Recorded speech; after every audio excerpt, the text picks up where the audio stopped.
নবনীরদনিন্দিত কান্তিধারম রসসাগর নাগর भूपवरं। हरे कृष्णा, दंडवत प्रणाम। हम लोग श्रीमद् भागवतम के दसम स्कंद में है, द्वितीय अध्याय चल रहा है। आज हम लोग श्लोक संख्या 35 से आरंभ करेंगे। श्रीमद् भागवतम 10.2.35 ऑनवर्ड्स। ओके, पहले मैं रीडिंग करूंगा। वेदगामिनी राधा रानी माता जी आप रिपीट कर सकते हैं श्लोका। सत्वं न चेतातर इदम निजम भवेद। अनम्यूट करके। प्रभु 1 मिनट निकाल। हाँ, 1 मिनट। सत्वं न चेतात्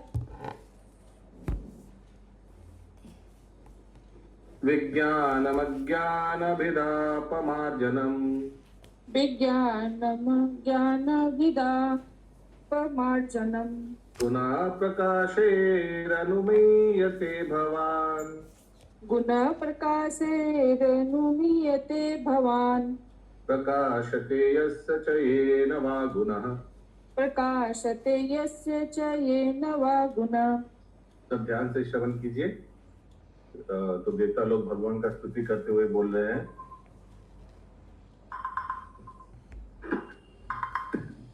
ओके। हे सर्व कारणों के कारण ईश्वर, यदि आपका दिव्य शरीर भौतिक प्रकृति के गुणों से परे न होता तो मनुष्य पदार्थ तथा आध्यात्म के अंतर को ना समझ सकता है ना। तो आपके उपस्थिति से ही आपके दिव्य स्वभाव को जाना जा सकता है, क्योंकि भगवान उपस्थित होता है, भगवान लीला करेगा, तब ना लोग भगवान का दिव्य स्वभाव के बारे में जान सकते हैं, क्योंकि आप भौतिक प्रकृति के नियंता हैं। आपके दिव्य स्वरूप की उपस्थिति से प्रभावित हुए बिना आपके दिव्य स्वभाव को समझना अत्यंत कठिन है। समझ में आया ये सेंटेंस? दिव्य शरीर स्वभाव से प्रभावित होकर फिर ही व्यक्ति भगवान का दिव्य स्वभाव को जान सकता है। तो आपके दिव्य स्वभाव की उपस्थिति से प्रभावित होकर, यानी भगवान का लीलाएं श्रवण कर फिर भगवान का स्वभाव समझ जा सकता है। लास्ट सेंटेंस सबको समझ में आया? तात्पर्य कहा जाता है, त्रैगुण्य विषय वेद निस्त्रैगुण्य भवार्जुन। आध्यात्म में स्थित हुए बिना श्री भगवान के दिव्य स्वभाव को नहीं जाना जा सकता है ना। तो बाहर का लोग तो जानते नहीं है भगवान के दिव्य स्वभाव के बारे में, गलत फहमियां है बाहर के लोगों को। श्रीमद् भागवतम 10.14.29 में कहा गया है, अथापि ते देव पदाम्बुजद्वया प्रसादलेशानुगृहीत एव हि जानाति तत्त्वं भगवान् महिम्नो नाचन्येको अपि चिरं विचिन्वन्। पुण्य पुरुषोत्तम भगवान की कृपा होने पर ही उन्हें समझे जा सकता है। भौतिक प्रकृति के गुणों में स्थित हो रहकर हजारों वर्ष के चिंतन के बाद भी उन्हें नहीं समझे जा सकता। श्री भगवान के असंख्य रूपों है। रामादि मूर्तिषु कला नियमेन तिष्ठन्। और यदि भगवान श्री रामचंद्र, नृसिंहदेव, भगवान श्री कृष्ण तथा श्री बलराम जैसे रूप दिव्य ना होते तो अनंत काल से भक्तों द्वारा उनकी पूजा करने किया चले आ रहे होते। तो अनंत काल से तो भगवान का पूजा हो रहा है, तो इसे समझना है कि ये सब दिव्य रूप है। भक्ता माम अभिजानाति यवन्यस्मि तत्वतः। श्रीमद् भगवद गीता 18.55। जो लोग श्री भगवान की उपस्थिति में अपने दिव्य स्वभाव को जागृत कर लेते हैं और भक्ति के नियमों का पालन करते हैं, वही भगवान श्री कृष्ण, भगवान श्री रामचंद्र तथा अन्य अवतारों को समझ सकता है, जो इस भौतिक जगत के नहीं होते। यस, बोलिए। प्रभु जी, जो लोग भगवान की उपस्थिति में अपने दिव्य स्वभाव को जागृत कर लेते हैं, मतलब भगवान की उपस्थिति में मतलब भक्ति करना। एकदम अपने दिव्य स्वभाव जागृत, क्योंकि दिव्य स्वभाव तो सब में है, सब तो भगवान का दास ही है, वो तो जागृत करना है। हाँ, भगवान की उपस्थिति माने भगवान स्वयं भी उपस्थित हो सकता है, उसमें भी जागृत कर सकता है, या भगवान के भक्तों की उपस्थिति, या भगवान के द्वारा लीला, या भगवान के द्वारा ग्रंथ, भगवान के द्वारा उपदेश। अपितु जानता कि हितार्थ आध्यात्मिक, अच्छा कुछ गलत अगर पढ़ेंगे ना तो हमको तुरंत सुधार दीजिएगा, तो कुछ बाई चांस कुछ गलत प्रोनाउंसिएशन हुआ तो करेक्ट नहीं। कोई एक व्यक्ति कर सकता है, वीरगामिनी राधा रानी मंदिर को जो गलत प्रोनाउंसिएशन में तुरंत जगत वैकुंठ से आते हैं। सो अपितु जनता के हितार्थ आध्यात्मिक जगत वैकुंठ से आते हैं, तो भगवान हम लोग के कल्याण के लिए वैकुंठ से आते हैं। जो इस विधि का पालन नहीं करता, वह भौतिक गुणों के अनुसार मनमाने ढंग से ईश्वर के किसी रूप की कल्पना कर लेता है और पुनः पुरुषोत्तम भगवान के असली ज्ञान को कभी जागृत नहीं कर सकता। भक्ता माम अभिजानाति यवन्या च अस्मि तत्वतः।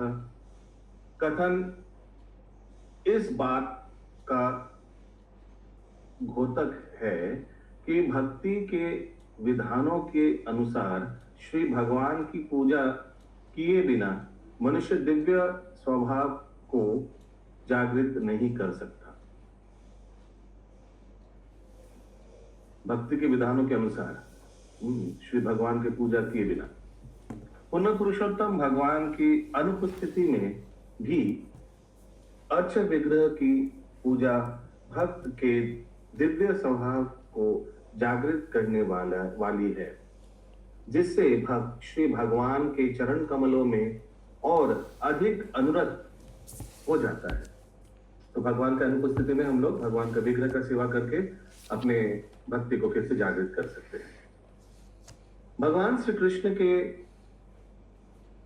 प्रादुर्भाव से पुण्य पुरुषोत्तम भगवान की समस्त काल्पनिक मूर्ति कला का अंतर मिल जाता है, उत्तर मिल जाता है, सॉरी। प्रत्येक व्यक्ति भौतिक प्रकृति के अपने गुणानुसार पुण्य पुरुषोत्तम भगवान के स्वभाव को की कल्पना करता है। स्वरूप है प्रभु, स्वरूप की कल्पना। Thank you. ब्रह्म संहिता में कहा गया है कि श्री भगवान सबसे प्राचीन पुरुष है। कौन सा लाइन है ब्रह्म संहिता में? भगवान सबसे प्राचीन पुरुष है। ईश्वर परम नहीं, अनादिरादिर गोविंद।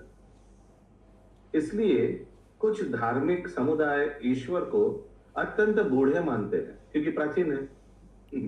अतः वे वृद्ध मानते हैं। अतः वे ईश्वर का अंकन एक अत्यंत वृद्ध पुरुष के रूप में करते हैं, किंतु उसी ब्रह्म संहिता में इसका विरोध हुआ है।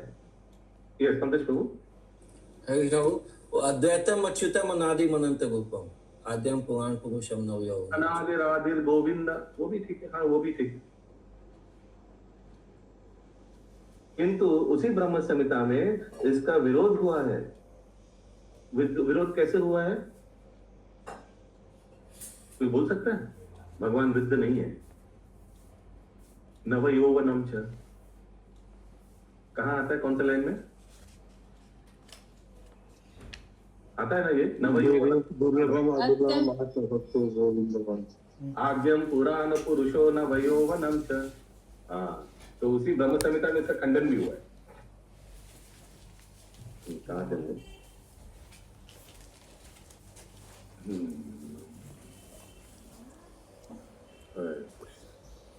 विरोध हुआ है। हाँ, यद्यपि ईश्वर समस्त जीवों में प्राचीन है, किंतु साथ ही उनका रूप शाश्वत तथा युवा है। श्रीमद् भागवतम में उनका यथार्थ वर्णन इस प्रकार हुआ है। विज्ञानम अज्ञानभिदाम पमा जनम। विज्ञान का अर्थ है ईश्वर का दिव्य ज्ञान। विज्ञान अनुभूत ज्ञान भी है। दिव्य ज्ञान को गुरु शिष्य प्रणाली की परंपरा से उसी तरह ग्रहण किया जाता है जिस तरह ब्रह्मा ने भगवान श्री कृष्ण के ज्ञान को ब्रह्म संहिता में प्रस्तुत किया है। ब्रह्म संहिता विज्ञान है जो ब्रह्मा द्वारा अनुभव किया गया दिव्य अनुभव है। इस तरह उन्होंने दिव्य धाम में भगवान श्री कृष्ण की लीलाओं को तथा उनके स्वरूप को प्रस्तुत किया। अज्ञान विदा का अर्थ है जो समस्त प्रकार की कल्पनाओं का सामना कर सके। लोग अज्ञानवश श्री भगवान के स्वरूप की कल्पना करते हैं। इस तरह उनकी कल्पनाओं के अनुसार कभी उनका स्वरूप होता है तो कभी नहीं होता है। ठीक है, तो कल्पना की कुछ स्वरूप हो जाता है। कोई साधारण व्यक्ति को अपना अपना मन गढ़ा कुछ कल्पना है, भगवान एक लाइट है, और कभी कभी स्वरूप भी नहीं होता। लाइट तो वो स्वरूप नहीं होता है, सॉरी। और कभी कभी कल्पना करता है कोई एक दूसरा व्यक्ति को भगवान बना देता है। लेकिन ब्रह्म संहिता में भगवान श्री कृष्ण की प्रस्तुति एक विज्ञान है। विशिष्ट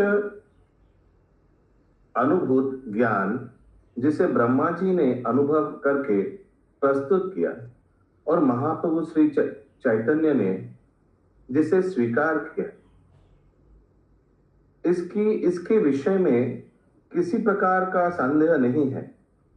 भगवान श्री कृष्ण का स्वरूप, श्री कृष्ण का बांसुरी, श्री कृष्ण का रंग, वो श्री कृष्ण की बांसुरी है। श्री कृष्ण की बांसुरी, श्री कृष्ण का रंग सभी वास्तविकताएं हैं।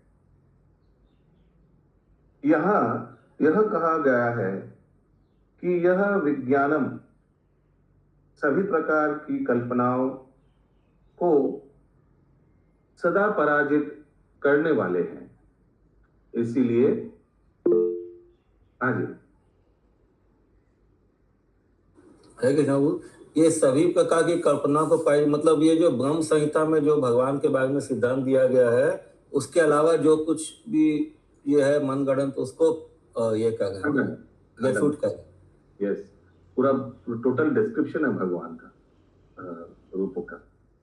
इसलिए देवताओं ने स्तुति की कि जब तक आप भगवान श्री कृष्ण रूप में प्रकट नहीं होते तब तक न तो अज्ञान विदा काल्पनिक ज्ञान की अविद्या की, न ही विज्ञानम की अनुभूति होगी।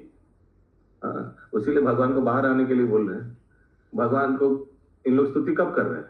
तो भगवान पेट में है, देख तो नहीं पा रहे।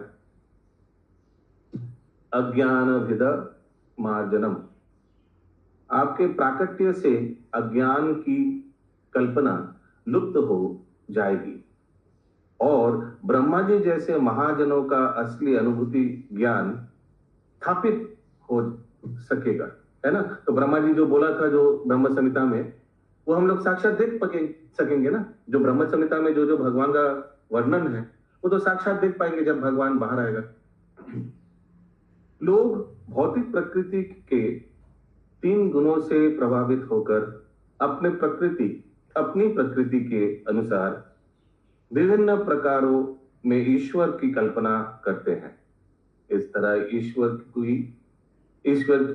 को विभिन्न प्रकारों से प्रस्तुत किया जाता है, किंतु आपके प्राकट्य से यह समस्त स्थापित हो जाएगा, यह सत्य स्थापित हो जाएगा कि ईश्वर का असली स्वरूप क्या है। हरि बोल। यस, नेक्स्ट रीडर कौन है? भारती प्रभु माता। मेरा ही ये पढ़े। हाँ, पढ़िए। निर्विशेषवादी सबसे एक सेकंड। सब हाँ, बोलो माता जी। প্রভু লাস্টে যেটা পড়লেন সেটা আমি বুঝতে পারলাম না। মহাজনের অভিজ্ঞতা লব্ধ চিন্ময় বাস্তব জ্ঞান প্রতিষ্ঠিত হবে, ব্রহ্মা আদি মহাজনের অভিজ্ঞতা লব্ধ চিন্ময় বাস্তব জ্ঞান প্রতিষ্ঠিত হবে, তারপরে জড়া প্রকৃতির গুণের ওইখানটা আমি বুঝতে পারলাম না ঠিক। তো বলছেন, দেবতারা বলছেন যে যখন আপনি প্রকট হবেন তো আপনার স্বরূপ দর্শন করে দুটো জিনিস হবে। একটা হচ্ছে যাদের ভুল ভ্রান্ত, যাদের কাল্পনিক ভগবানের রূপের বর্ণনা করেন যারা, তাদের এই ভুল দশা খণ্ডন হবে, এক নম্বর। আর দু নম্বর, আচ্ছা ব্রহ্মাজি যা স্তুতি করেছে ব্রহ্ম সংহিতায়, হ্যাঁ সেটা ম্যাচিং হবে। আচ্ছা ঠিক আছে প্রভু। आगे पढ़ी माता जी। निर्विशेषवादी सबसे बड़ी भूल यह सोचने की करते हैं कि जब श्री भगवान अवतरित होते हैं तो सत्व गुण में भौतिक पदार्थ का बना रूप स्वीकार करते हैं। वस्तुतः भगवान श्री कृष्ण या नारायण का स्वरूप किसी भी भौतिक विचार से परे होता है। यहाँ तक कि सबसे बड़े निर्विशेषवादी शंकराचार्य ने भी स्वीकार किया है, नारायण परो अव्यक्तात्। यह भौतिक सृष्टि अव्यक्त द्वारा अर्थात पदार्थ द्वारा अथवा पदार्थ के घटना रहित संपूर्ण आकार के निर्विशेष प्राकट्य द्वारा की जाती है और भगवान श्री कृष्ण किसी भी भौतिक विचार से परे हैं। श्रीमद् भागवतम में इसे ही शुद्ध सत्व या दिव्य कहा गया है। श्री भगवान भौतिक प्रकृति के सत्व गुण के अंतर्गत नहीं है, क्योंकि वे भौतिक सत्य गुण पद से ऊपर हैं। वे सच्चिदानंद स्वरूप हैं। एक सेकंड बोलिए। हरे कृष्ण प्रभु जी, यहाँ दिया पदार्थ के घटना रहित संपूर्ण आकार, तो ये क्या हुआ? पूरा सेंटेंस पढ़िए। यह भौतिक सृष्टि अव्यक्त द्वारा अर्थात पदार्थ द्वारा अथवा पदार्थ के घटना रहित संपूर्ण आकार के निर्विशेष प्राकट्य द्वारा की जाती है। इंग्लिश में लिखा है, the material creation is caused by the अव्यक्त, the impersonal manifestation of matter और the non phenomenal total reservoir of matter. Non phenomenal, हाँ, तो ये भौतिक, फिर अभी पढ़ी तो और क्लियर हुआ, एक बार फिर से पढ़ी। पदार्थ अर्थात पदार्थ द्वारा अथवा पदार्थ के घटना रहित संपूर्ण आकार के, घटना रहित संपूर्ण आकार, ये वर्ड भी समझिए। इंग्लिश में लिखा है नॉन फेनोमेनल टोटल रिजर्वर, यानी वो जो प्रधान है टोटल रिजर्वर, उससे ये भौतिक प्रकृति गठन हुआ है। प्रधान क्या होता है? जब प्रलय हो जाता है तो जितना सारे वस्तुएं हैं सब अंदर चला जाता है, इट्स लाइक अ गोडाउन। और जब प्रकट होता है, फिर से सृष्टि होता है, तो सब प्रधान हो जाता है महातत्व 24। तो यही समझ में आ रहा है। ओके, थैंक यू प्रभु। आगे पढ़िए। प्रभु जी, वो जो प्रधान है 24 तत्व जो है महातत्व का, वो 24 तत्व को प्रधान बोलते हैं। और जब महाविष्णु का जब दृष्टिपात होता है तब वो महातत्व कहलाता है। एकदम यही एकदम ना? एकदम। जब सृष्टि होता है, सृष्टि के समय भगवान दृष्टि कर देता है तो एवरीथिंग बिकम्स मैनिफेस्टेड। तो वो प्रधान क्या है? जब प्रलय हो गया सब गोडाउन में चला गया। नहीं प्रभु जी, प्रधान तो वो 24 तत्व हुआ ना। वही गोडाउन में, माने it's like a store room. क्योंकि देखिए आत्माओं कहाँ गया, जीवात्मा कहाँ गया, महाविष्णु के अंदर। तो व्यक्ति तो महाविष्णु के अंदर, वस्तु कहाँ जाएगा? तो वो वस्तु जो समष्टि है उसको प्रधान बोला जाता है। ओके, आगे पढ़िए। ये जड़ जगत दो चीज से बना हुआ है, व्यक्ति और वस्तु। जब प्रलय होता है तो व्यक्ति कहाँ जाएगा? महाविष्णु के अंदर, ये तो क्लियर है ना। तो वस्तु कहाँ जाएगा? वस्तु भी क्या महाविष्णु के? वस्तु वो प्रधान स्टेट में रहता है। प्रभु जी, जब एक बार ब्रह्मा जी रचना किए तो प्रलय आया तो सारा महाविष्णु के अंदर चला गया वस्तु जितना। सेकंड, ये महाप्रलय का बात हो रहा है, यानी ब्रह्मा जी के आयु के अंत में। हाँ, महाप्रलय का ही बोल रहे हैं। तो वो अंदर चला गया। फिर जब सृष्टि का ये होता है तो वो तो बना बनाया फिर निकलता है ना। तो फिर ब्रह्मा जी दूसरा फिर क्या सृष्टि करते हैं? सेकंड वाला समझा नहीं, आप क्या बोला? नहीं समझे। जैसे एक बार जैसे पहाड़, नदी, प्रकृति जो है वो तो बना दिए, और जब महाप्रलय हुआ तो वो महाविष्णु के अंदर चला गया। हाँ, तो वो सब किस स्टेट में गया? पृथ्वी, जल, अग्नि, वायु, आकाश, उस स्टेट में गया। ओह अच्छा। दृष्टिपात से फिर से नया सृष्टि होगा। फ्रेश। ये 24 तत्व, क्या 24 तत्व में पहाड़ वार आता है क्या? नहीं आता है। 24 तत्व में पंच महाभूत ये सब आता है ना, रॉ मटेरियल स्टेट में आता है ना। अच्छा, हाँ। थोड़ी फिनिश्ड प्रोडक्ट का स्टेट में तो नहीं आता है। हाँ। ओके, आगे। देवताओं ने स्तुति की, हे प्रभु, जब आप विभिन्न अवतारों में प्रकट होते हैं तो विभिन्न परिस्थितियों के अनुसार भिन्न भिन्न नाम तथा स्वरूप धारण करते हैं। आपका नाम भगवान श्री कृष्ण है क्योंकि आप सर्व आकर्षक हैं।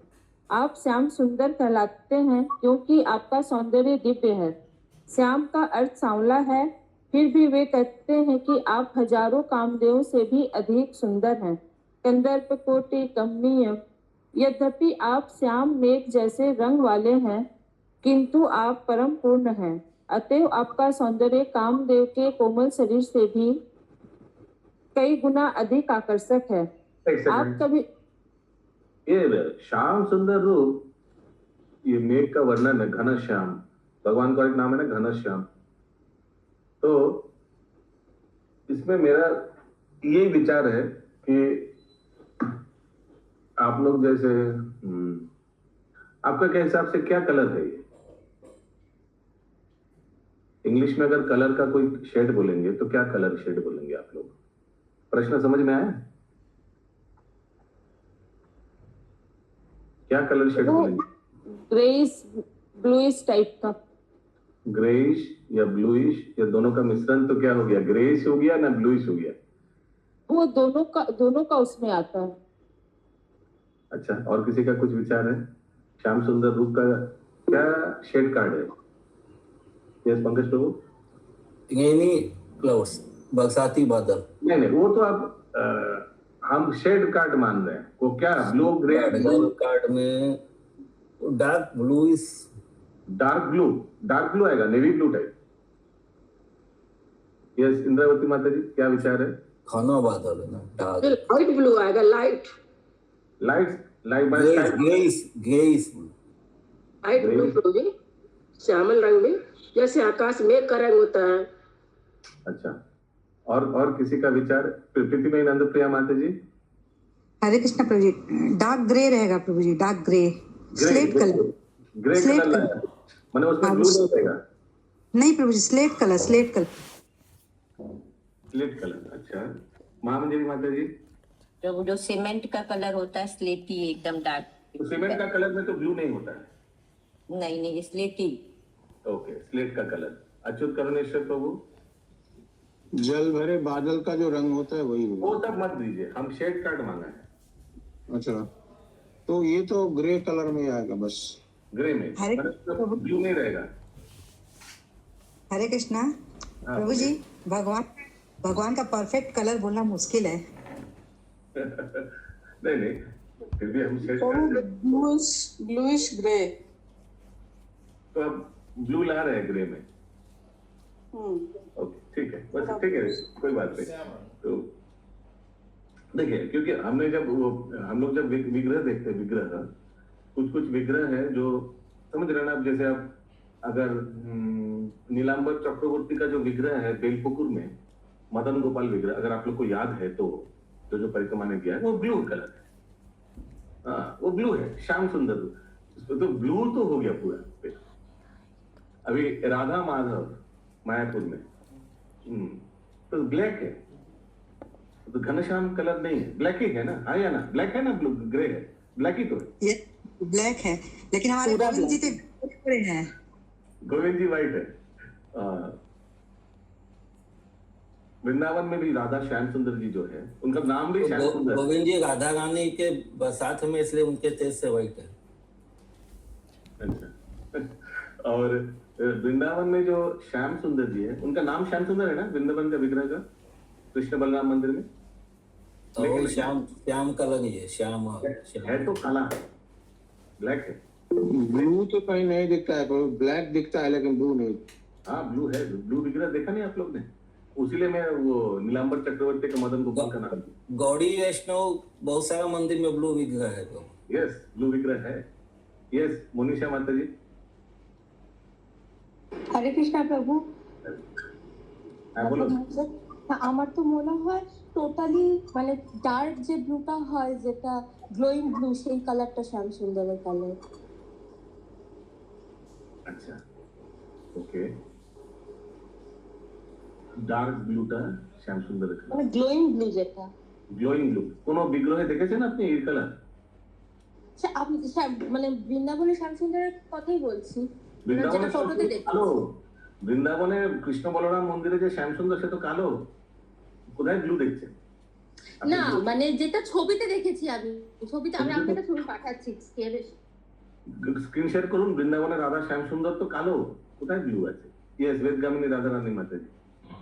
प्रभु जी, जहाँ चैतन्य महाप्रभु के वो दंड को तोड़ के नित्यानंद जिस नदी में डाले तो वहाँ हम लोग गए थे, वहाँ भी तो विग्रह ब्लू है। ब्लू है, एकदम एकदम सही बोला। हाँ, एक जगह तो पीकॉक ब्लू था, पीकॉक ब्लू। हाँ, पीकॉक ब्लू ही उनका। एक जगह हम पढ़े थे कि पीकॉक ब्लू मतलब जैसे पीकॉक का पंख होता है ना, बहुत कुछ भगवान का वैसे ही रंग है।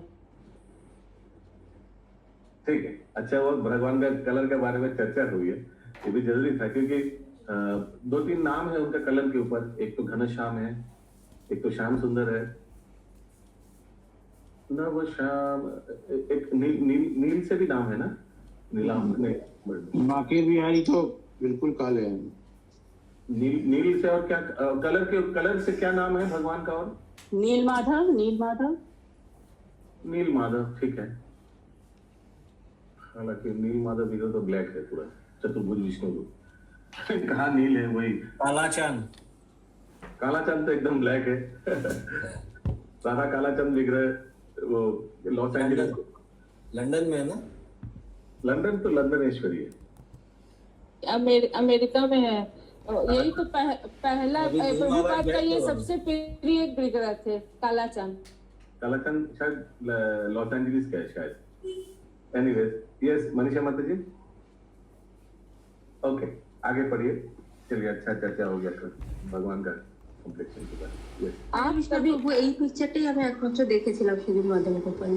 हाँ, এটা তো বেলপুকুরে, এটা बेलपुकुर है मदन गोपाल, हमारा वृंदावन में मदन गोपाल। यस, ये वाला ब्लू जो है, ऐसा बहुत विग्रह है, ठीक बोले, बेलपुकुर है। কিন্তু বৃন্দাবনের শ্যাম সুন্দর আলাদা কালার, ব্ল্যাক। हाँ, आगे पढ़िए। आप कभी कभी गिरिधारी कहलाते हैं क्योंकि आपने गोवर्धन पर्वत को उठाया था। आप कभी कभी नंद नंदन या वासुदेव या देवकी नंदन कहलाते हैं क्योंकि आप महाराज नंद, देवकी या वासुदेव के पुत्र रूप में प्रकट होते हैं। निर्विशेषवादी सोचते हैं कि आपके अनेक नाम या स्वरूप आपके कार्य विशेष के अनुसार होते हैं क्योंकि वे आपको भौतिक दृष्टि से देखते हैं। हे भगवान, तो निर्विशेषवादी सोचते हैं कि आपके कार्य विशेष के अनुसार होते हैं, रूप के विशेष नहीं। क्यों? क्योंकि आपका तो रूप नहीं है, हम लोग तो निर्विशेषवादी है। ओके, आगे। क्योंकि लेकिन एक बात समझना पड़ेगा, कोई निर्विशेष कैसे कार्य कर सकता है? कोई सविशेष व्यक्ति तो कार्य कर सकता है ना। यस मनीषा माता जी, ओके, हाँ आगे पढ़िए। हे भगवान, आपको समझने की विधि यह नहीं है कि आपके परम स्वभाव, रूप या कार्यकलापों के विषय में तर्क वितर्क किए जाएं। भक्ति में संलग्न होने पर ही आपके स्वभाव, आपके दिव्य स्वरूप, नाम तथा गुण को समझा जा सकता है। वास्तव में जिसे आपके चरण कमलों की सेवा करने में तनिक भी रुचि होती है, वह आपके दिव्य स्वभाव, रूप तथा गुण को समझ सकता है। अन्य लोग हजारों वर्षों तक तर्क वितर्क करने के बाद भी आपकी स्थिति के एक अंश को भी नहीं जान सकते। दूसरे शब्दों में उसीलिए जैसे भक्ति में कल महाराज को भी बता रहे, मैंने बहुत प्रैक्टिकल थ्योरी दोनों इंपॉर्टेंट है। सिर्फ सोचिए केमिस्ट्री लैब में सिर्फ H2SO4, सोडियम फॉस्फेट ये सब के बारे में पढ़ने से थोड़ी होगा, केमिस्ट्री समझ आएगा। जब तक ना लैब में उतर के नाइट्रोजन लीजिएगा, हाइड्रोजन लीजिएगा बोतल से, इसको एक दूसरे से मिलाइएगा, कलर चेंज देखिएगा, प्रॉपर्टीज देखिएगा, तब ना पता चलेगा, कंफर्मेशन आएगा। वैसे ही ठाकुर जी के बारे में बहुत श्रवण किया, ठीक है, बढ़िया, अच्छा है, होना चाहिए, लेकिन जब तक ना आप उतरिएगा मैदान में ठाकुर जी की सेवा के लिए, तब तक वो मैचिंग नहीं होगा। सिर्फ इसीलिए सेवा और श्रवण दोनों बहुत इंपॉर्टेंट है। आगे दूसरे शब्दों में पूर्ण पुरुषोत्तम भगवान श्री कृष्ण कभी भी अभक्तों की समझ में नहीं आते, क्योंकि भगवान श्री कृष्ण का वास्तविक स्वरूप योग माया के आवरण से ढका रहता है। श्रीमद् भगवत गीता 7.25 से पुष्टि होती है, नाहम प्रकाश सर्वस्य, मैं हर एक को दर्शन नहीं देता। जब भगवान श्री कृष्ण आए तो वे कुरुक्षेत्र की युद्ध भूमि में वास्तव में उपस्थित हुए और सबने उन्हें देखा, किंतु सभी लोग यह नहीं समझ पाए थे कि वे पूर्ण पुरुषोत्तम भगवान हैं। तथापि जो भी उनके सामने मरा, उसे भव बंधन से पूर्ण मुक्ति प्राप्त हुई और वह आध्यात्मिक जगत में गया। चूंकि मूढ़ लोग अपनी आध्यात्मिक प्रकृति को जागृत नहीं करते, इसीलिए वे भगवान श्री कृष्ण या श्री राम को नहीं समझ पाते। अवजानन्ति मां मूढ़ा मानुषी तनुमाश्रितम्। यहाँ तक कि बड़े बड़े विद्वान भगवान श्री कृष्ण को काल्पनिक मानते हैं, क्योंकि वे उन आचार्यों के प्रयासों पर विचार नहीं करते जिन्होंने अपने भाष्यों तथा लेखों में भक्ति की संस्तुति की है। यह दिव्य ज्ञान के अभाव के कारण तथा कृष्ण भावनामृत जागृत करने की असफलता के कारण होता है। मनुष्य को प्रश्न करने का इतना सामान्य बोध होना चाहिए कि यदि भगवान श्री कृष्ण या श्री राम काल्पनिक होते तो श्रीधर स्वामी, रूप गोस्वामी, सनातन गोस्वामी, वीर राघव, विजय ध्वज, वल्लभाचार्य जैसे प्रकांड विद्वान एवं जाने माने आचार्य श्रीमद् भागवतम का भाष्य लिखने तथा भगवान श्री कृष्ण के विषय में रचना करने में इतना समय क्यों गंवाते। हरे कृष्ण। अच्छा लॉजिक देना प्रभुपाद लास्ट में। ओके, अगला श्लोक 36, क्योंकि 36 बहुत लंबा था। न नाम रूपे गुण जन्म कर्म भी, न नाम रूपे गुण जन्म कर्म भी, निरूपितव्ये तव तस्य साक्षिणा, निरूपितव्ये तव तस्य साक्षिणा, मनोवचोभ्यम अनुमेय वर्तमनो, मनोवचोभ्यम अनुमेय वर्तमनो, देवा क्रियायां प्रत्ययं तथापि, देव क्रियायां प्रतियंतथापि। हे परमेश्वर, आपके दिव्य नाम तथा स्वरूप का उन व्यक्तियों को पता नहीं लग पाता जो केवल कल्पना के मार्ग पर तर्क करते हैं। आपके नाम, रूप तथा गुणों का केवल भक्ति द्वारा ही पता लगाया जा सकता है। तात्पर्य। नेक्स्ट रीडर तात्पर्य पढ़ सकता है। नेक्स्ट रीडर कौन है? अटकर। प्रभु मैं। हाँ प्रभु।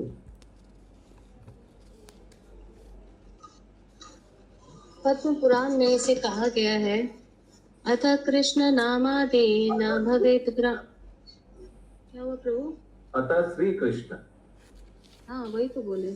अतः श्री कृष्ण नामादि न भवेत ग्राम इंद्रिये शिवेन्मुखे ही जीवादो स्वयं एव स्फुरत्यथ। मनुष्य अपनी भौतिकता से दूषित इंद्रियों के द्वारा भगवान श्री कृष्ण के नाम, रूप, गुण तथा लीलाओं की दिव्य प्रकृति को नहीं समझ सकता। जब वह श्री भगवान के प्रति दिव्य सेवा से संतृप्त हो जाता है, तभी उसे श्री भगवान के दिव्य नाम, रूप, गुण तथा लीलाएं प्रकाशित होती हैं। चूंकि भगवान श्री कृष्ण और उनके नाम, रूप तथा कार्यकलाप सभी दिव्य हैं, अतः सामान्य व्यक्ति या जिन्हें अत्यल्प ज्ञान है, वे उन्हें नहीं समझ सकते। यहाँ तक कि बड़े बड़े विद्वान जो अभक्त हैं, वे भी भगवान श्री कृष्ण को काल्पनिक मानते हैं। यद्यपि तथा कथित विद्वान एवं भाष्यकार भगवान श्री कृष्ण। यस विनीता माता जी। प्रभु जी, यहाँ पे अतः सामान्य व्यक्ति या जिन्हें अल्पज्ञ ज्ञान है, वे उन्हें नहीं समझ पाते।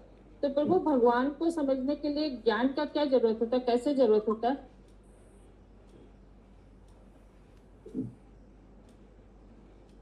ज्ञान का जरूरत होता है श्रवण में, समझने में।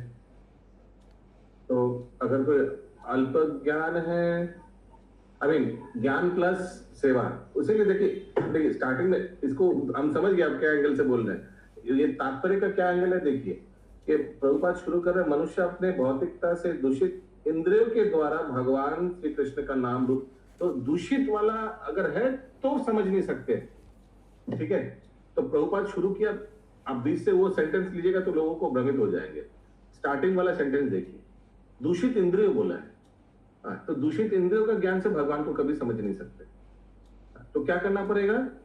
सेवन मुखी ही जीव भादो। उसीलिए ये श्लोक बताया गया, अतः श्री कृष्ण नाम आदि नाम हवे ग्राम इंद्रिय। भगवान का नाम रूप सब दिव्य है, ये कलुषित इंद्रियों से आप नहीं समझ सकते। तो क्या करना पड़ेगा? दूसरा लाइन में दिया हुआ है, सेवन मुखी जीव भादो। सेवा करिए, सब अपने आप प्रकट होगा। समझे आप? तो मुझे दूषित इंद्रिय यही है ना कि जो बहुत मतलब इंद्रिय तृप्ति में लगा रहना।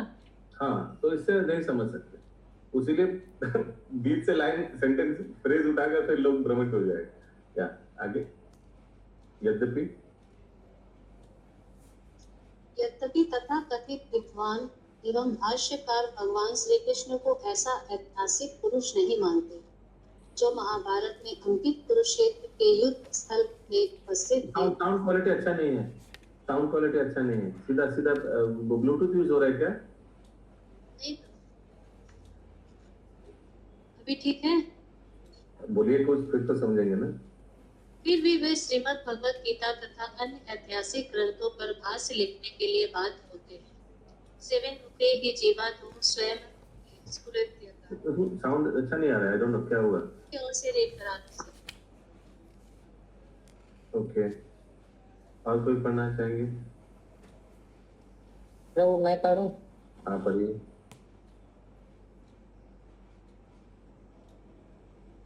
कृष्ण की पूर्ण भावना भाविक सेवा की। यद्यपि तथाकथित विद्वान, यद्यपि से बोले तथा कथित, अब अभक्त विद्वान तथा कृष्ण को काल्पनिक मानते हैं। यद्यपि तथाकथित विद्वान एवं भाष्यकार कृष्ण को ऐसा ऐतिहासिक पुरुष नहीं मानते जो महाभारत में अंकित कुरुक्षेत्र के युद्ध स्थल में उपस्थित थे। फिर भी वे भगवत गीता तथा अन्य ऐतिहासिक ग्रंथों पर भाष्य लिखने को बाध्य होते हैं। सेवोन्मुख के ही जिहादो स्वयमेव पुरद्य स्फुरति यद कृष्ण की पूर्ण भावना भावित सेवा में प्रवृत्त होने पर ही कृष्ण के नाम रूप गुण तथा कार्य स्वतः प्रकाशित होते हैं। इसकी पुष्टि कृष्ण के ही शब्दों में भगवद गीता द्वारा 18.55 होती है। भक्त्या मम अभिजानाति यावन यस्मिन्निष्ट तत्त्वतः तत्त्वतम ततो माम तत्त्वतो ज्ञात्वा विशेष तदंतरात्मम। केवल भक्ति के द्वारा भगवान के यथा रूप में जानना जा सकता है। इस तरह कृष्ण भावना भावित होने पर ही श्लोक का उच्चारण गलत हुआ होता है। ठीक है। तो देखिए बार कितना श्लोक है यही पुष्टि करता है कि भगवान को जानना समझना सिर्फ सेवा से ही हो सकता है। ये भी एक श्लोक है। सेवन पुराना वाला जो अभी पिछला वाला श्लोक था वो भी था। तो सिर्फ श्रवण से जानना नॉट पॉसिबल। क्यों? क्योंकि हम लोग जो श्रवण करेंगे इंद्रियों से वो तो कलुषित है ऑलरेडी। तो क्या करें? नहीं सुने क्या? नहीं सुनना पड़ेगा। कलुषित इंद्रिय से सुनिए, साथ ही साथ सेवा भी करिए। तो क्या होगा? फिर वो कलुषित इंद्रिय शुद्धिकरण होगा। हाँ, आगे। इस तरह कृष्ण भावना भावित होने पर ही भगवत धाम में बोलिए। हरे कृष्णा जी। और बहुत जगह तात्पर्य में जहाँ पे भक्ति लिखा हुआ है तो भक्ति और सेवा दोनों एक दूसरे का सिनोनिम्स की तरह यूज होगा ना। हाँ, तो भक्ति का डेफिनेशन ही है सेवा, devotional service, word to word translation. Yes, good point. या आगे। इस तरह कृष्ण भावना भावित होने पर ही भगवत धाम में प्रवेश किया जा सकता है। सेवोन्मुख होकर ही भगवान के नाम रूप तथा गुण की अनुभूति हो सकती है। देवताओं ने कहा, हे पुरुष, निर्विशेषवादी अभक्त यह नहीं समझ सकते कि आपका नाम आपके स्वरूप से अभिन्न है। ब्रह्म होने से भगवान के नाम और वास्तविक स्वरूप में कोई अंतर नहीं रहता। भौतिक जगत में स्वरूप और नाम में अंतर होता है। आम का फल आम के नाम से भिन्न होता है। केवल आम आम आम कहने से किसी को आम का स्वाद नहीं मिल सकता, किंतु भक्त जानता है कि भगवान के नाम तथा रूप में कोई अंतर नहीं होता। इसलिए वह हरे कृष्ण कृष्ण कृष्ण हरे हरे, हरे राम राम राम हरे हरे का कीर्तन करता है और अनुभव करता है कि वह सदैव कृष्ण के साथ है। जो भगवत ज्ञान में बढ़े चढ़े नहीं हैं, उन्हें कृष्ण अपनी दिव्य लीलाएं दिखलाते हैं। ऐसे लोग भगवान की लीलाओं के चिंतन मात्र से लाभ उठा सकते हैं। हरे कृष्ण। जो भगवत ज्ञान में बढ़े चढ़े नहीं है उनके लिए ठाकुर जी आकर लीला करते हैं। लेकिन जो पहुंचे हुए व्यक्ति है, जो एडवांस डिवोटी है, वो भगवान का नाम शरण करके भी आगे बढ़ सकता है, उसी से बढ़ता है। लेकिन जो उतना एडवांस नहीं, उनके लिए भगवान अलग अलग लीला करते हैं। आकर कालिया दमन लीला, धेनुकासुर वध, ये सब सुनेगा तो हाँ ठीक है भगवान, ओके। वो विश्वास दिलाने के लिए वो ज्यादा इम्पोर्टेंट है। जैसे पंचम वेद, महाभारत, 4 वेद से भगवान को जान सकते, लेकिन पंचम वेद भी इम्पोर्टेंट था। क्यों? तो महाभारत में बहुत एपिसोड्स है, बहुत ट्रेजेडी, कॉमेडी, फाइट वगैरह ये सब है। इसके द्वारा लोग भगवान से कृष्ण को मान लेंगे, क्योंकि महाभारत का मुख्य व्यक्ति कौन है? भगवान कृष्ण। अगर महाभारत को सैंडविच माना जाए तो सैंडविच के बीच में जो मेन पनीर वनीर रहता है वो महाभारत के बीच में क्या है? कृष्ण, भगवत गीता। हाँ, तो वही मेन। तो अभी अशोक प्रभु, बच्चे लोग कभी कभी पनीर वगैरह सब्जी नहीं खाना चाहते हैं, तो उसको सैंडविच के बीच में दीजिए, तो सैंडविच का ब्रेड खाएगा तो बीच में पनीर भी पेट में जाएगा, है ना? ठीक वैसे ही भगवत गीता कोई सुनना नहीं चाहता है, तो बहुत थियरी है, कौन सुनेगा, अभी उम्र भी नहीं है।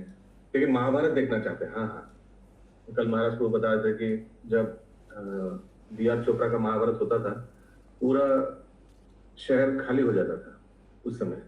ऐसा था क्या? उनको याद नहीं, हम भी छोटे थे उस समय। यदा यदा हि धर्मस्य हाँ ग्लानिर्भवति। प्रभु जी, ऐसा होता था। हाँ, जब पूरा शहर खत्म होता था तो पूरा रास्ता बन जाता था। हाँ, तो इसका मतलब क्या, लोग महाभारत में रुचि रखते हैं ना, वो सब फाइट वाइट वगैरह में, तो लेकिन बीच में भगवत गीता का ज्ञान भी सुन लिया। यस, आगे पढ़िए। उसीलिए तो मैं बोला था सबको भक्ति वैभव ज्वाइन करने के लिए। ये अच्छा लेक्चर से वंचित रह रहे हैं। हरे कृष्ण। यस, आगे बोलिए। आज प्रभु जी भी बता रहे थे, मोहन गोविंद प्रभु भी अपने लेक्चर में आज बता रहे थे। हरि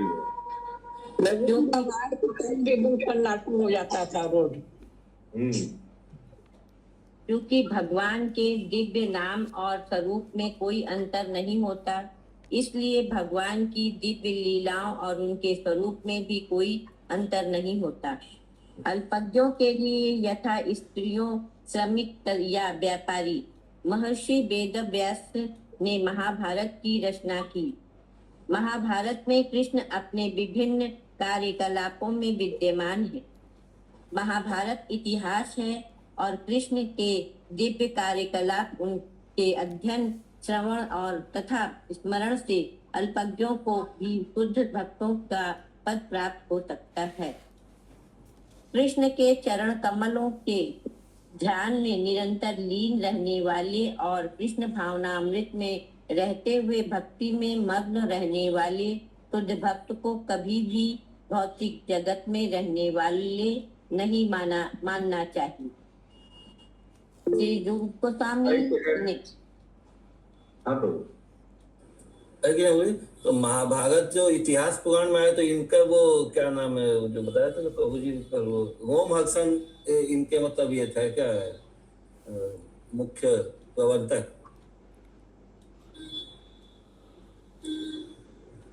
चारों वेद के अलग अलग थे वो मुनि लोग, और पांचवा बताए थे इतिहास पुराण। अच्छा, उनको याद नहीं। रोमहर्षण ही शायद। अच्छा, मैं भी इतिहास वगैरह की जिम्मेदारी उनको दी गई थी। अच्छा, यस, आगे श्रीला।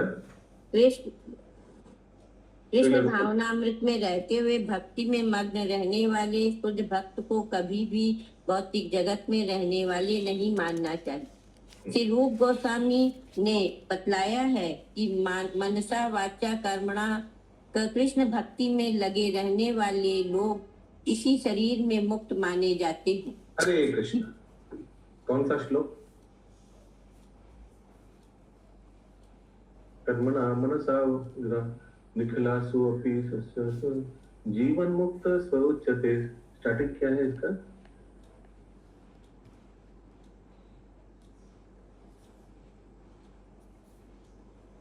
श्री रूप गोस्वामी ने बताया है निखिलासु अपि जीवन मुक्त स्वउच्यते। एक सेकंड बोलो, श्लोक याद नहीं आ रहा है। जीवन मुक्त स्वउच्यते, ये 32 सिंधु का श्लोक है। उच्यते आ गया। नहीं, ये सॉरी, ये श्रीमद् भागवतम का है। 7, 10, 14 श्लोक है।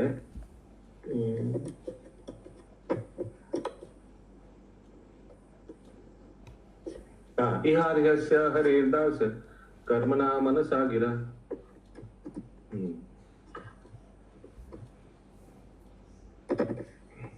चैट बॉक्स में पेस्ट कर दे। ये वो श्लोक है रूप गोस्वामी ने जो बोला है।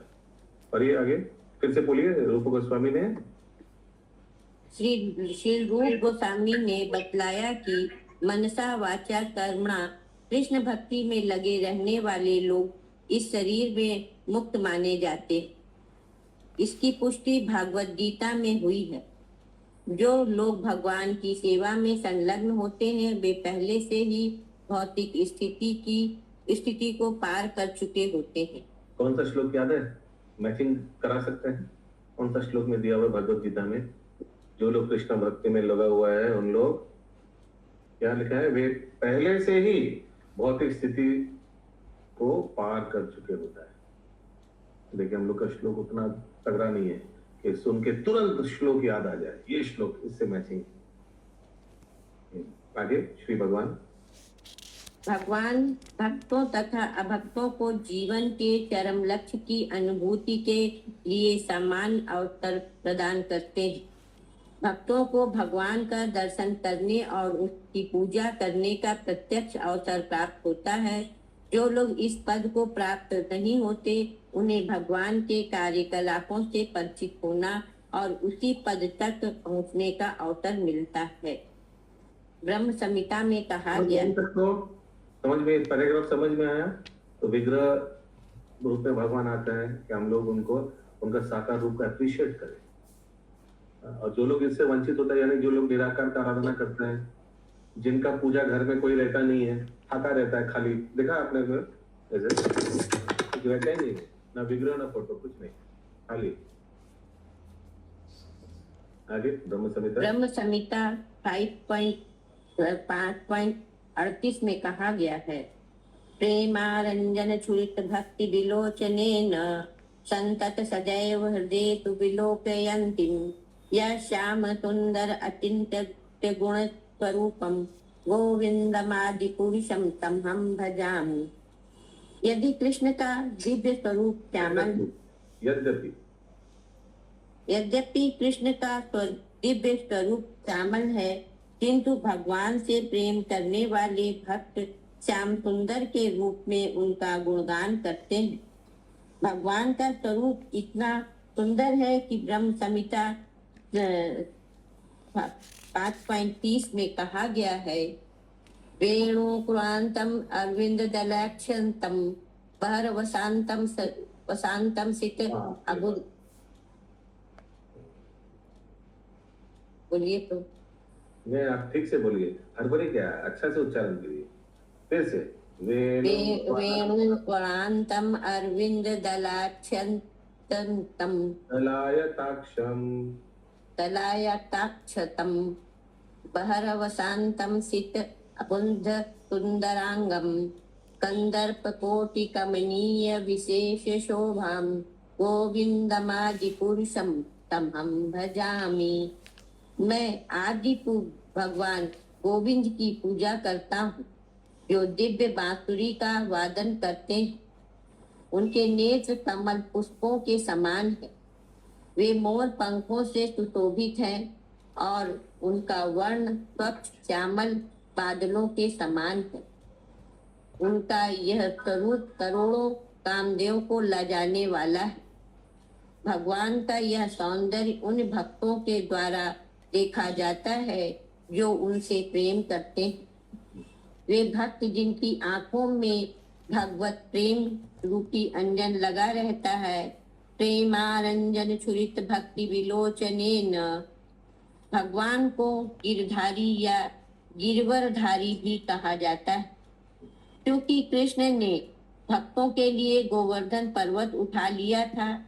अतः भक्तगण उनकी अचिंत्य शक्ति की प्रशंसा करते हैं, किंतु अभक्तगण भगवान की अचिंत्य शक्ति को देखकर भी उनके कार्यकलापों को काल्पनिक मानते हैं।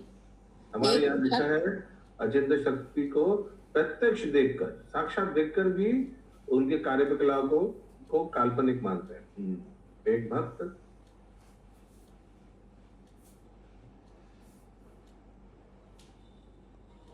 अभक्तगण भगवान को कोई नाम नहीं दे सकते, फिर भी वे श्याम सुंदर तथा गिरधारी कहलाते हैं।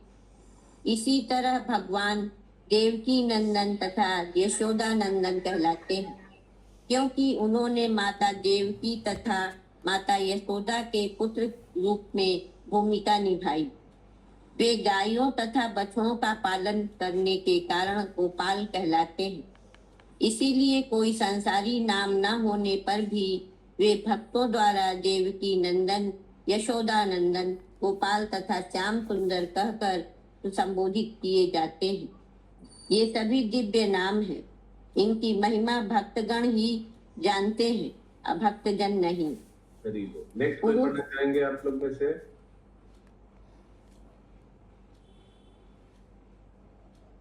पढ़े प्रभु। हाँ पढ़िए प्रभु जी। हरे कृष्ण प्रभु जी। तो भगवान का सांसारिक नाम का मतलब? फिर से आस्ते आस्ते बोलिए। भगवान का इसलिए है ना, उसका कोई सांसारिक नाम नहीं होता है। सांसारिक नाम जैसे राहुल, टॉमी और क्या ये सब तो भगवान का नाम का कोई कोई कारण होता है यूजुअली। एक्चुअली 3-4 कैटेगरी है भगवान का नाम का, जैसे गुण से ही, रूप गुण से ही नाम होता है। एक है गुण के अनुसार, एक है रूप के अनुसार, एक है लीला के अनुसार, तो हमको याद नहीं आ रहा है। गुण, रूप, लीला और एक कुछ था, याद नहीं आ रहा। युग अवतार, एक तो स्थान के अनुसार होता है। अवतार का बात नहीं कर रहा हूँ, ये नाम, भगवान का नाम, जैसे श्याम सुंदर, ये क्या हुआ? रूप के अनुसार। जैसे गिरधारी, क्या हुआ? लीला के अनुसार। और नाम भी तो होता है, जैसे द्वारकाधीश। द्वारकाधीश, ये क्या हो गया? लीला के अनुसार, है ना? लीला हुआ तो ये लीला, रूप और क्या बताया मैंने तीसरा? वो स्थान जो बताया, स्थान के ऊपर भी होता है, जैसे वृंदावन चंद्र। स्थान के ऊपर, स्थान के ऊपर, हाँ बोल सकते, स्थान के ऊपर, ठीक है। गोकुल नंद, गोकुलपति है, मतलब इस तरह जैसी बात है। ओके, गोकुलानंद, ये तो ठीक है, लेकिन मुख्य मुख्य जो नाम है वो ठीक है। आगे हरे कृष्ण। पुरुष रूप में भगवान श्री कृष्ण के इतिहास को तो सबने स्पष्ट रूप से देखा है, किंतु जो भक्त है और पूर्ण पुरुषोत्तम भगवान से प्रेम करते हैं वे ही इस इतिहास का प्रशंसा करते हैं, जबकि अभक्तगण प्रेम से वंचित होने के कारण श्री भगवान के कार्यों, स्वरूप तथा गुणों को काल्पनिक मानते हैं। अतः इस श्लोक में ना रूपये गुणर्जन्म कर्म भिनु रूपये तब तस्य संचिना की व्याख्या हुई है। इस संबंध में शील विश्वनाथ चक्रवर्ती ठाकुर ने दृष्टांत दिया है कि पीलिया रोग से पीड़ित व्यक्तियों को मिश्री की मिठास का स्वाद नहीं मिल पाता, यद्यपि उन्हें पता है कि मिश्री मीठी होती है। इसी तरह अभक्त भौतिक रोग के कारण पूर्ण पुरुषोत्तम भगवान के नाम, रूप, गुण तथा कार्यों को नहीं समझ पाते, यद्यपि वे महाजनों या इतिहास के माध्यम से श्री भगवान के कार्यों का अवलोकन करते रहते हैं। पुराण प्राचीन प्रमाणिक इतिहास ग्रंथ है, किंतु अभक्तगण उन्हें विशेषतः वैदिक ज्ञान के सार श्रीमद् भागवतम को नहीं समझ पाते। यहाँ तो ऐसे बहुत व्यक्ति हैं तो शायद सुना होगा कि भगवान ने गोवर्धन पर्वत उठाया, कृष्ण ने। बहुत सुना होगा भगवान ने, कृष्ण ने पूतना का वध किया था, कृष्ण ने एक पर्वत उठाया था, कृष्ण ने कंस को मार दिया था, राम ने रावण को मार दिया था। ये सब सुना है, बचपन से सुना होगा, कॉमिक्स में भी पढ़ा होगा और स्कूल में भी सुना होगा, लेकिन उनको मानता नहीं है भगवान।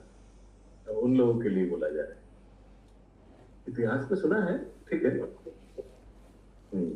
यहाँ तक कि बड़ी माता जी, यहाँ तक कि वे श्रीमद् भगवद गीता रूपी दिव्य ज्ञान के प्रारंभिक अध्ययन को भी नहीं समझ पाते। वे मात्र तर्क वितर्क द्वारा बेतुके विकारों से युक्त मनमाना भाष्य लिखते हैं। कहने का तात्पर्य यह है कि भक्ति योग का अभ्यास किए बिना और दिव्य पद तक उठे बिना पूर्ण पुरुषोत्तम भगवान को या उनके नाम, रूप, गुण या कार्यों को नहीं समझा जा सकता। किंतु यदि भाग्यवश भक्तों की संगति मिल जाए और मनुष्य श्री भगवान तथा उनके स्वरूप को वास्तव में समझ ले, तो वह तुरंत मुक्त व्यक्ति हो जाता है। श्रीमद् भगवद गीता 4.9 में श्री भगवान कहते हैं 4.9 जन्म कर्म च मे दिव्याम मेवा यो वेति तत्वता तत्वक्ता देहम पुनर्जन्म नैति मामेति सो अर्जुना। हे अर्जुन, जो मेरे प्रकट तथा कर्मों के दिव्य प्रकृति को जानता है वह इस शरीर को त्यागने के बाद इस भौतिक जगत में पुनः जन्म नहीं लेता, अपितु मेरे दिव्य धाम को प्राप्त होता है। इसलिए श्रील रूप गोस्वामी ने कहा है कि पूर्ण पुरुषोत्तम भगवान के प्रति स्नेह तथा प्रेम से भक्तगण अपने शब्द द्वारा उनसे अपने मन की बात व्यक्त करते हैं, किंतु अन्य लोग ऐसा नहीं कर पाते, जैसा कि श्रीमद् भागवत गीता में पुष्टि की गई है। भक्त्या मां भजन्ति भजन। श्लोक का क्या हो, इतना अच्छा पढ़ते हैं आप, श्लोक में क्या हो जाता है? भक्त्या माम अभिजानाति। अच्छा से स्लोली पढ़ने से सब समझ में आया है, मुझे तो हिंदी पढ़ना भी नहीं आता। भक्त्या माम अभिजानाति यौवन यस्यस्यं तत्त्वता। एकदम ठीक। ग्रंथराज श्रीमद् भागवतम की जय, श्रील प्रभुपाद की जय। पैराग्राफ में